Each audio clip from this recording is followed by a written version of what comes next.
Bonjour chef. Bonjour Henri. Alors Christophe, quelle surprise de vous retrouver ici à l'école Ferrandi. On vous connaît surtout à Blois, à Fleur-de-Loire. Quel est votre lien avec le club Prosper Montagnier Alors je pense qu'aujourd'hui je suis hyper engagé dans la transmission et ça me permet aussi par les différents concours de pouvoir rencontrer les jeunes, de pouvoir leur promouvoir aussi mes engagements.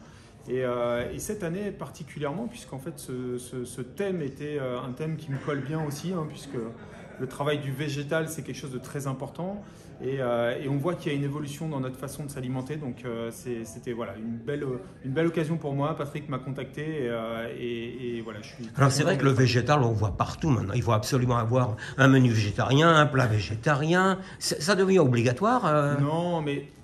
Vous aimez ou vous suivez un peu la tendance? Il n'y a pas de tendance en fait, la tendance ça veut rien dire et il ne faut pas justement aller dans des axes qui ne sont pas les nôtres.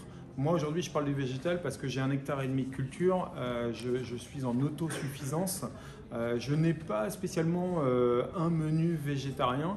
Mais je m'adapte en fonction des convives et chaque convive pour moi est important. Donc une personne qui va me dire moi je mange pas de poisson ou je mange pas de viande ou je mange pas de produits laitiers ou je mange pas d'œufs, vous lui faites quand même plaisir. Et je vais savoir m'adapter parce que c'est important et je sais accueillir les convives. Et parmi les participants, est-ce que vous avez senti des tendances culinaires un peu nouvelles qui se détachent ou qui deviennent un peu virales? De toute façon, ces tendances, elles étaient importantes là, sur ce concours. Je pense que le marqueur, il était quand même assez fort.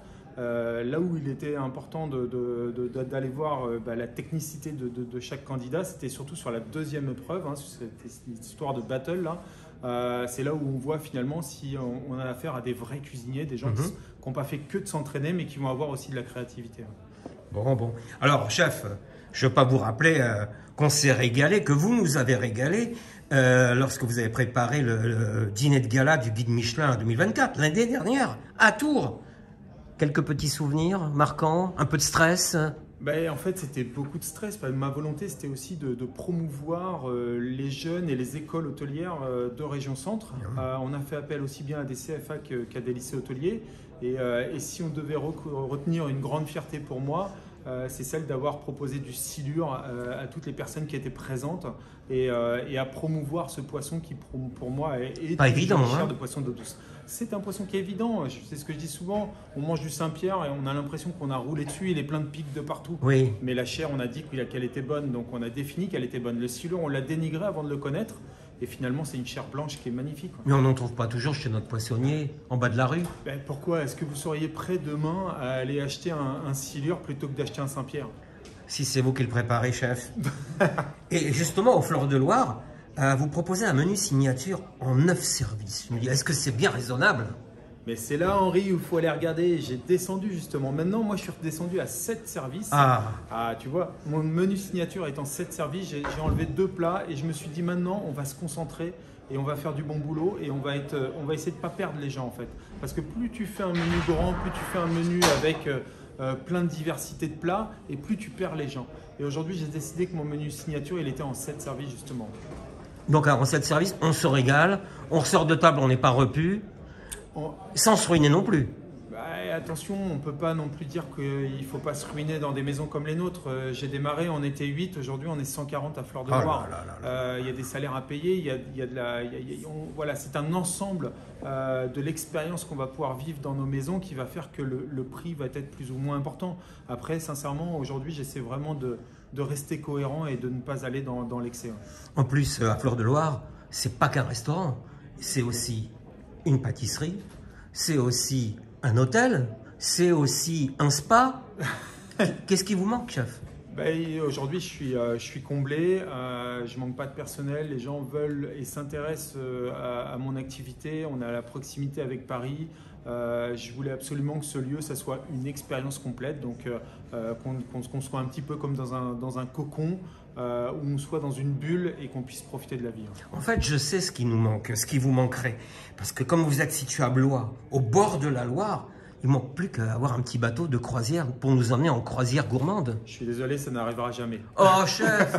Là, la Loire n'est pas c'est navigable. Non, en partie. Non, elle n'est pas navigable. En fait, la seule chose qu'on peut faire, c'est des petites balades sur la Loire. Ça, on peut faire. Il y a aussi bien une balade vers Amboise que... vers Saint-Dié, là, sur le port de Chambord, mais on ne pourra jamais faire une vraie croisière.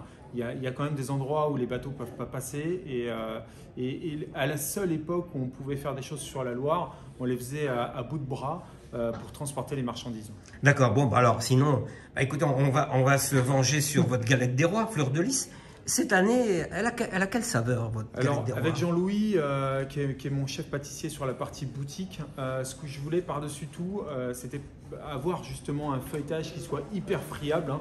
Donc on a fait un feuilletage viennois. Et puis, moi, je suis quelqu'un d'ultra traditionnel, en fait. Hein. Donc, la sélection des amandes est importante. Alors, qu'est-ce qu'on trouve dedans?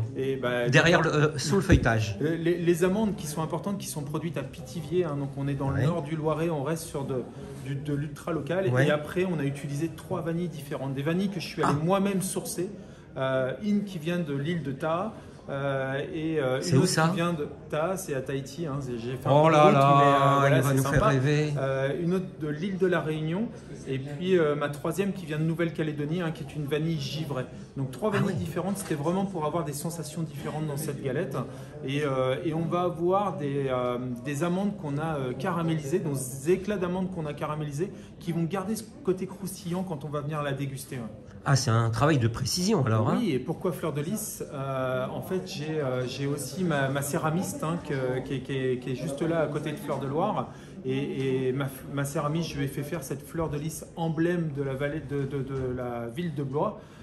Et cette fleur de lys, c'est notre petite fève hein, qu'on retrouve justement dans nos galettes. Alors, à déguster sur place et à emporter? À déguster sur place, à prendre à emporter également. Et aujourd'hui, c'est une jolie vente pour nous. Je suis un amoureux de la galette. Ah, chouette. S'il vous plaît, chef. On peut vous accompagner en cuisine, en goûter une petite part? Allez, on y mais va, petite. Hein. Merci, chef.